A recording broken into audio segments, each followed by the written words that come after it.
So last class we did a little investigation with the remainder theorem, and today we're actually going to go through and do some notes for the remainder theorem. So remember that we learned how to do synthetic division. Okay, so let's review that real quick. Remember, we take the opposite value of the number in the divisor, so -2, and we stick it in our little box on the side. Then we take the coefficients of each of the terms. So 1, -4, 3, and 1. And we line them up right there without the variables. We draw our line, drop the first one down. Okay. To get the next number, we multiply the number in our box with the number at the bottom. So -2. You add them together, -4 and -2 make -6. Multiply -6 and -2 to get +12. This gives you +15 when you add that column together. 15 times -2 is -30. Add -30 and 1 to get -20. Oh man, let me get the white out. -29 is what that's supposed to be. -29.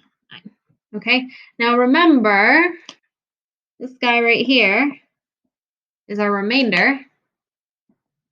This is our number, this is our x, and this is our x squared term, okay? It's always going to end up being 1 power less than the one we were above before, okay? Unless you're dividing by something with a power bigger than 1. That will not happen for synthetic division, okay? So our solution here is 1x squared minus 6x plus 15, and then minus 29 over x plus 2 would be our final answer. Okay, and this -29 goes with our little remainder guy right here.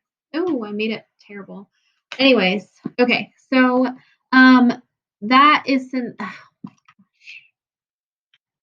I should not spend this much time fixing this. But here we are. Oh man, I think I just like the paper is like just wet from the highlighter and it's just ripping. Okay, we're just gonna leave it. Anyways, okay, so now when we're evaluating our function, this is the part where the remainder theorem comes in.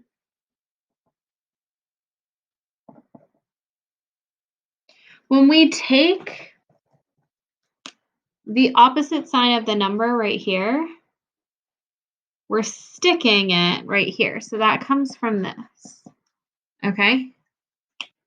All right, and it's asking us when we stick this number that was in our divisor inside the original function, which is this right here, notice that this matches this function right here. Okay, so if we stick the pink piece inside of the orange piece, it's asking us what happens. So you could actually do this.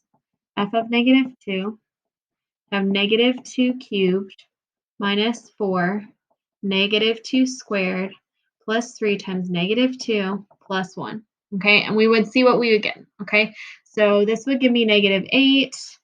This is +4, so -16, -6 plus 1. So we have a bunch of negative numbers right here.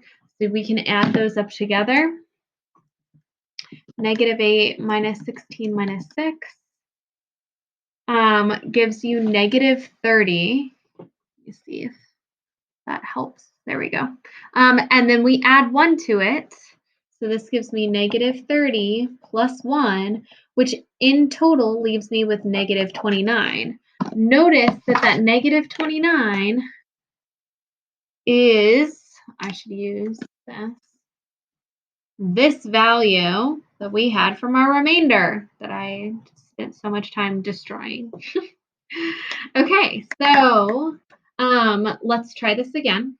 Okay, so we have -1 right here. I'm going to switch the sign to make it +1. Okay, line up my coefficients 2, 1, 4, -7. Drop my 2. 2 times 1 is 1. 1 plus 1 is 2. 2 times 1 is 2. 2 plus 4 is 6. 6 times 1 is 6. minus 7 should give me -1.